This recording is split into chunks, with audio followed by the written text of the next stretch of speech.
400 лет назад новый губернатор колонии Плимут с большим неудовольствием рапортовал, что по прибытию на новое место службы он обнаружил, что единственная пища в колонии, в которой нет дефицита, это омары. Бедные жители колонии не могли предложить гостям ничего лучше чашки чистой воды и вареного омара. Губернатор был в шоке от такого бедственного положения своих граждан. В наши дни омары по всему миру считаются деликатесом и подаются на шикарных ужинах. Цены на омары в местах, удаленных от моря, вызывают приступ паники, но даже и в приморских городах омары, как правило, не дешевая еда. Однако так было не всегда, и в разных местах земного шара в разное время к гигантским морским ракообразным относились по-разному. В предыдущем видео на роскошных натюрмортах голландцев Золотого века вы видели омаров, уже тогда считавшихся знаком богатства и роскоши в Северной Европе. Но в то же самое время в Америке местные жители использовали омаров на удобрение и в качестве наживки для рыбы, а колонисты кормили ими рабов, которые за это угрожали бунтом. Сегодняшнее видео о судьбе омаров в веках и о ценовом позиционировании.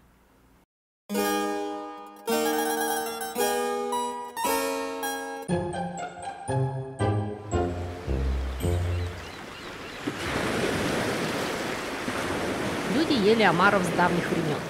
В ископаемых рыбацких деревнях археологи выкапывают большие кучи их панцирей. Самое раннее описание омаров, дошедшее до нас, происходит из Египта 15 века до нашей эры.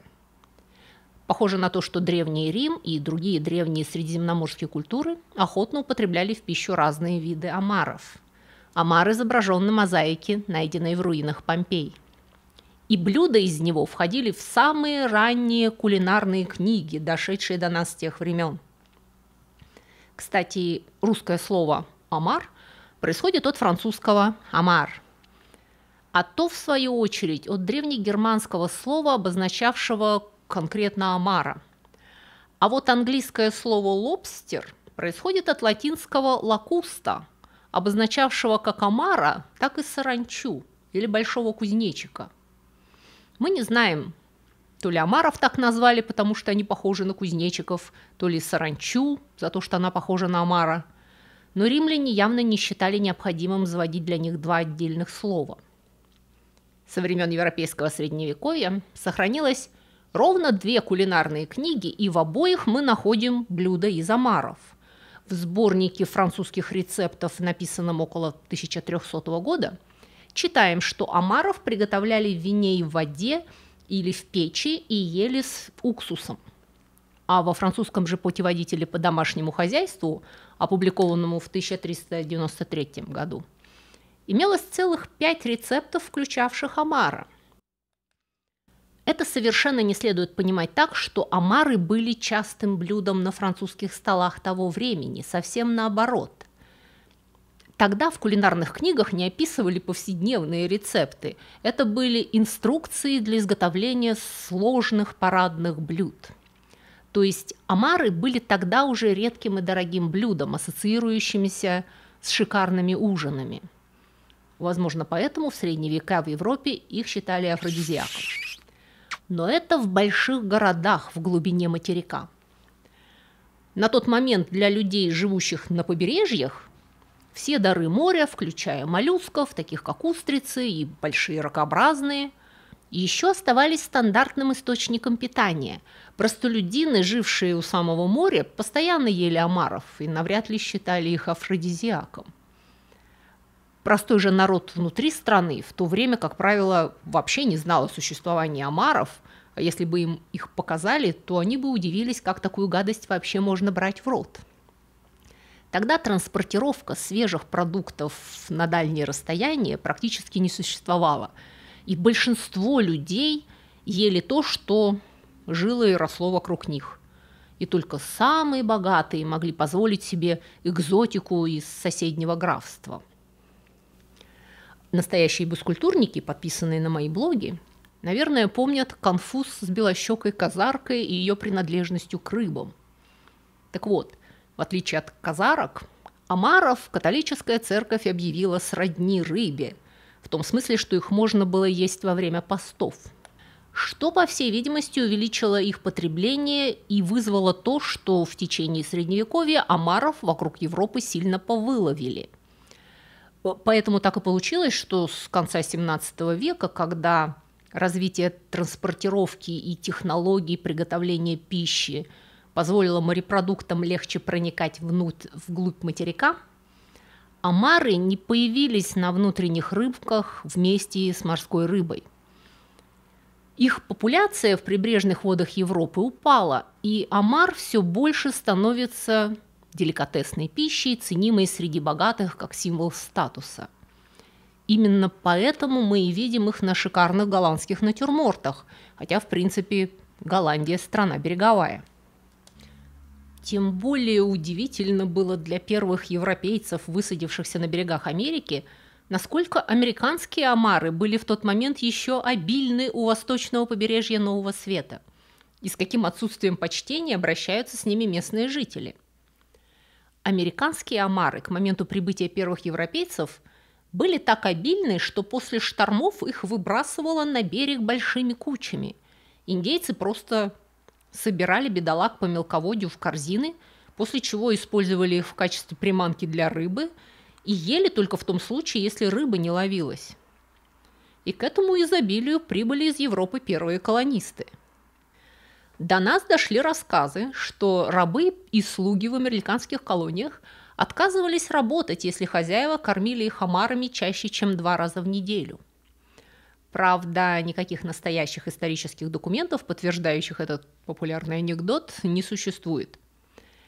Тем не менее, весьма вероятно, что в первые десятилетия колонизации Америки омары были для новоприбывших одним из самых доступных и дешевых источников протеина.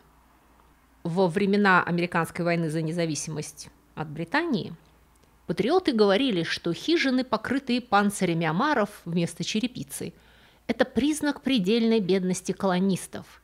И они вставляли этот вопиющий факт в прокламации, агитирующие восстать против метрополии. Представляю, как удивлялись англичане, до которых доходили эти новости. В Европе к тому времени омары уже стали символом роскоши и декаданса. Американские рыбаки приспособили для ловли омаров английское изобретение – специальные лодки с углублением в дне и с дырками в его бортах, фактически с аквариумом в трюме, обеспечивающим циркуляцию океанской воды. Выловленных омаров сажали туда, чтобы они не сдохли раньше времени. И с помощью этого приспособления живых омаров можно было успешно доставлять в прибрежные города и даже поднимать вверх по рекам. У вас появились вопросы, сейчас объясню. Чтобы доставить омаров, живущих в соленой воде, вверх по пресной реке, дырки в бортах закрывали специальными заслонками и дули вверх по течению на всех парах, пока пресная вода не просочится внутрь и не прикончит улов. Можно было просто пересадить их в бочки с соленой водой и прикрыть от солнца. Вода, конечно, все равно нагревалась, но был какой-то шанс довести товар еще живым. К XVIII веку рыбаки навострились доставлять омаров до самого Нью-Йорка и Филадельфии, и тем открыли новую страницу в их истории. Потому что, как они ни старались, количество успешно добравшихся до потребителя живых экземпляров было низко, что, соответственно, сказывалось на их цене. Омары начинают дорожать и в новом свете. Но благо в начале XIX века французы разработали метод консервирования пищи в жестяных банках. И омары, которых все еще было довольно много у побережья Америки и которые так трудно было доставить в центр материка, стали первыми кандидатами на превращение в консервы. В течение века приморский штат Мэн становится усеян консервными заводами, и консервированные омары с успехом начинают заполнять американский рынок. В XIX веке потребители могли купить печеные бобы в Бостоне по 53 цента за фунт, а консервированные омары продавались всего по 11 центов за фунт. Простые американцы начинают кормить консервированными омарами кошек. И вот именно консервная индустрия окончательно подрывает популяцию омаров в прибрежных водах. Поначалу консервные заводы работали исключительно с омарами размерами минимум в 2 килограмма. Но постепенно им пришлось перейти на более мелких, потому что крупных стало просто невозможно найти. Вообще такое впечатление, что в старые времена омары были гораздо крупнее, чем те, к которым мы привыкли сейчас. В колониальные годы в Америке еще вылавливали монстров длиной чуть не в 2 метра, какие сейчас вообще не встречаются. В те времена омары, весившие 20 фунтов, и это, простите, чуть не 10 килограмм, были, по всей видимости, довольно распространены. Несмотря на то, что сейчас нормальный размер омара не больше 1,5 килограмм. Но ситуация необратимо меняется. Омары мельчают и становятся редки. С приходом 20 века свежие омары становятся все больше и больше роскошью и деликатесом. Цены на свежих омаров достигли своего первого пика в 1920-х годах, когда их цена была примерно такой же, как сегодня. Однако с началом Великой депрессии рынок роскошных продуктов питания пошел на спад. Никто не мог позволить себе омаров в ресторанах, поэтому омар был возвращен на консервные заводы, чтобы обеспечить дешевый источник белка для американских военных. В годы Второй мировой войны американские солдаты в окопах Франции ели омаров из консервных банок. Качество и вкус этих консервов оставляли желать лучшего. Вы и сейчас можете найти консервированного омара в супермаркетах, хоть это и редкость. В консервированных омарах нет ничего ужасного, но есть большая разница между свежим продуктом и из консервной банки. Поэтому с распространением современных промышленных рефрижераторов популярность консервов из омара пошла на спад. Многие люди предпочитали свежезамороженного омара консервированному. Но все это были только жалкие суррогаты настоящего деликатеса – свежего омара, приготовленного сразу же непосредственно после поимки. Или вообще сваренного живым. Здравствуйте. До свидания. Дико извиняюсь.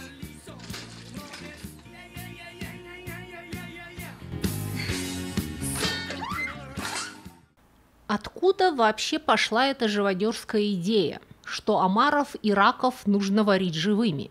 Есть ли в этом хоть какой-то смысл? Ну, во-первых, это совершеннейшая правда, что омары, как, впрочем, и другие морепродукты, портятся очень быстро, быстрее, чем мясо.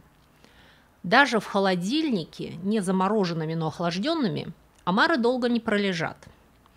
Сначала они приобретают неприятный аммиачный запах, а потом становятся просто ядовитыми. Это происходит по нескольким причинам. Во-первых, все дары моря очень сильно насыщены водой. Они постоянно пропускают сквозь себя морскую воду, в которой естественным образом живут бактерии. И поэтому, как только животное умерло, эти бактерии начинают быстро размножаться внутри их мяса. И обилие воды в тканях еще более способствует росту этих бактерий. В мясе сухопутных животных воды меньше, и оно портится медленнее. Кроме того, когда вы вынимаете морское животное из воды, вы тем самым помещаете его в более теплую среду. Ну, то есть, если вы занимаетесь подледной рыбалкой, вас это, конечно, не касается, но тогда у вас и нет проблем с протуханием улова. Проблема отодрать его от льда или от ведра. Во всех же остальных случаях ваш улов сразу начинает нагреваться. Бактерии, в принципе, любят размножаться в тепле. Из-за всего этого омаров очень трудно сохранить свежими, и желательно, чтобы они начали готовиться непосредственно сразу в тот момент, когда отдали Богу душу. Я сильно подозреваю, что именно с этим связаны популярные исторические анекдоты о том, что в старые добрые времена в американских тюрьмах заключенных часто кормили омарами, и они из-за этого бунтовали. Не думаю, что зэки возражали против однообразия меню. Скорее всего, их просто кормили далеко не свежими омарами. Они наверняка были сильно лежалые. Поэтому заключенные, скорее всего, бунтовали не без причины. И именно то, что омары – продукт исключительно скоропортящийся, и вызвало огромные проблемы с их транспортировкой и высокие цены на том конце транспортной линии. И поэтому же до сих пор многие повара-традиционалисты считают, что омаров нужно готовить живыми. Прямо живыми толкать в кастрюлю, накрывать крышкой и кипятить около 15 минут. Существует поверье, что омары кричат, когда их суют в кипяток, что, разумеется, невозможно. У них нет ни легких, ни голосовых связок. Но они чувствуют боль и могут даже начать выбираться из кастрюли. Поэтому из соображений гуманности, как по отношению к омарам, так и к поварам, у которых тоже есть нервы, омаров непосредственно перед готовкой рекомендуется умерщвлять. В некоторых местах варить омаров живыми вообще незаконно. Например, в Италии нарушителям грозит штраф до 495 евро. Я не собираюсь здесь подробно расписывать методы убийства ракообразных. Скажу только, что просто один раз врезать омару по лбу недостаточно. Насколько я поняла, продаются даже специальные электрошокеры для убийства омаров. Если вам понадобится прикончить омара, обратитесь, пожалуйста, за инструкциями к тем каналам на YouTube, которые не боятся демонетизации. В любом случае, сварить омара гораздо легче, чем потом его разделать. Панцирь омаров очень крепкий. Кроме того, он местами колючий. Если вас пригласили на обед с омарами, и вы ни разу до этого с ними не имели дела, настоятельно рекомендую перед выходом из дома посмотреть учебное видео. Иначе вы рискуете опозориться на весь ресторан. Если же вы решили сами дома приготовить какое-то блюдо из омаров, то гораздо легче стартовать не с целых тушек, а с консервированного или уже готового замороженного мяса. Обратите внимание, что мясо омара – это совершенно не то же самое, что имитация омара, которая продается вместе с крабовыми палочками. Палочки – это просто крашеный минтай со вкусовыми добавками. Иногда туда добавляют немного вытяжки омара для вкуса. И в принципе это вполне нормальный продукт питания, которому есть место на вашем столе. Но вы не сможете сделать из имитации убедительный омаровый суп или омаро-термидор. Но вы, безусловно, можете натолкать его в булочки или в салат, или в самодельные суши. Если вы будете приглашать на омаров гостей, имейте в виду, что омары не кошерные и не халяльные, так что учитывайте состав приглашенных. Кроме того, на омаров бывает очень сильная аллергия. Обязательно предупредите людей. Также хочу сообщить, что некоторые люди держат омаров в качестве экзотических домашних животных. Это не очень хороший выбор домашнего любимца, потому что они, во-первых, не очень общительные, а во-вторых, своей клешней омар может сломать вам палец, у него достаточно сил. Разводите рыбок. И вы, может быть, задаетесь вопросом, если омары такие дорогие, то почему бы нам не выращивать их на фермах? Растят же на фермах рыбу. Фермерские форели намного дешевле диких. И дорога с фермы до магазина короче, чем из открытого моря, где, собственно, омаров ловят с тех пор, когда перестала кучами выбрасывать их прибоем на берег. Эта идея, разумеется, неоднократно приходила в голову людям, которые хотели бы заработать деньги. К сожалению, это не то чтобы совсем невозможно, но настолько сложно, что на данный момент ловить диких омаров в океане более рентабельно, чем пытаться их выращивать на фермах. Как странно это ни звучит. В принципе, это делают, омаров выращивают или в гигантских сетчатых садках, которые находятся прямо в море, просто фактически огороженный фрагмент океана, или даже в гигантских аквариумах на суше. Но это супермуторный и дорогой процесс по нескольким причинам. Во-первых, потому что омары медленно растут. Есть даже такая легенда, что омары в принципе бессмертны. Если их не убить, они вообще не умрут. На самом деле они, конечно, не бессмертные, но могут жить очень долго. И, соответственно, они очень долго взрослеют. Средний коммерческий омар имеет 7 лет от роду, что уже само по себе затрудняет их выращивание в аквариумах. Но самая неприятная черта омаров – это то, что они склонны к каннибализму. Их трудно держать вместе, потому что они чуть что начинают жрать друг друга. Чтобы это предотвратить, их приходится рассаживать во время линьки, в момент, когда их панцири еще мягкие, и они наиболее уязвимы для атак соседей по камере. Что, сами понимаете, огромный головняк, потому что вы не можете отвести каждому омару отдельную квартиру.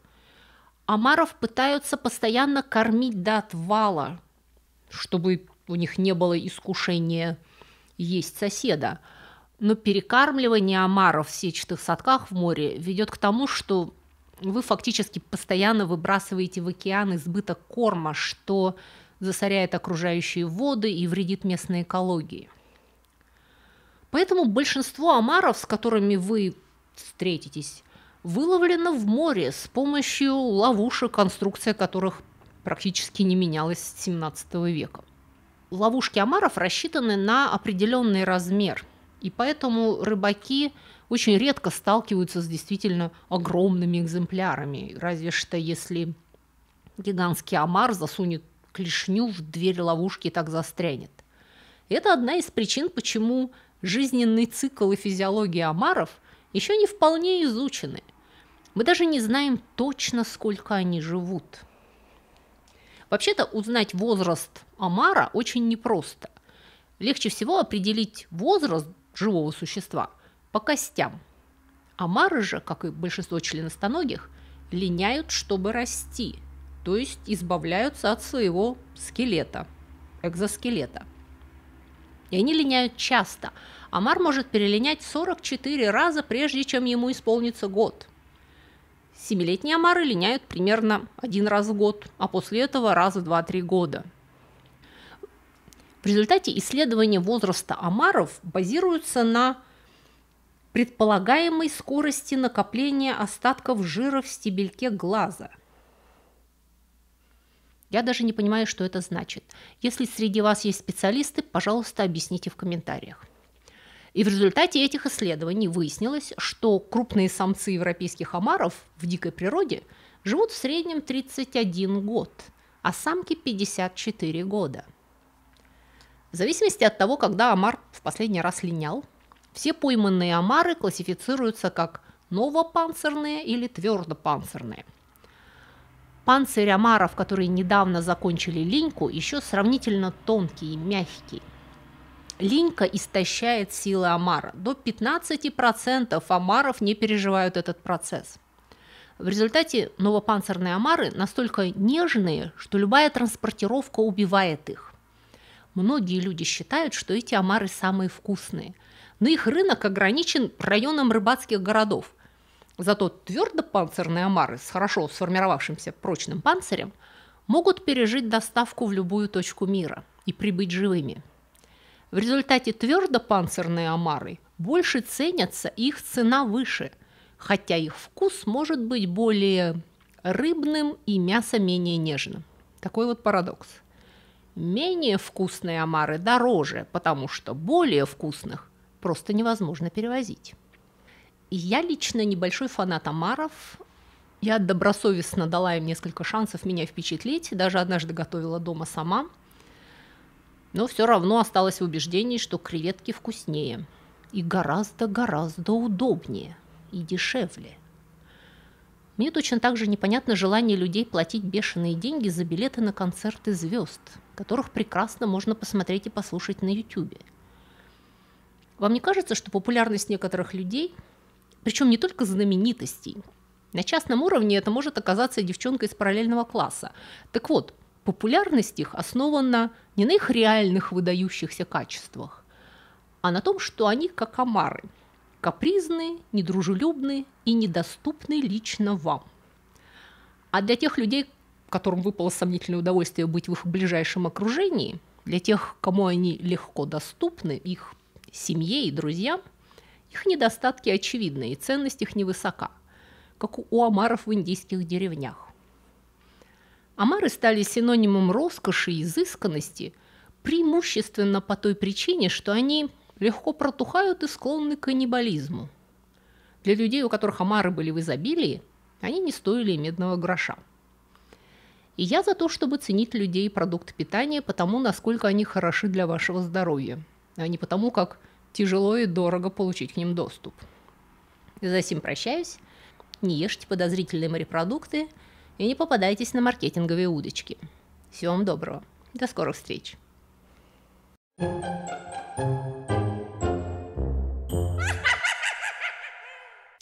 Друзья мои, если вы скучаете между субботами и хотели бы больше и чаще узнавать всякие интересности, касающиеся истории и культуры, и особенно истории бескультурья, то вы можете подписаться на мой блог на Бусти или Патреоне.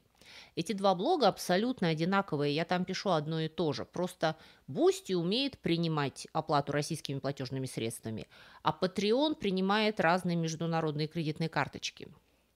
И на этих блогах я почти каждый день публикую занимательные рассказы с картинками. Это на первом уровне подписки. А на втором уровне вы еще получите доступ к дополнительным коротким видео.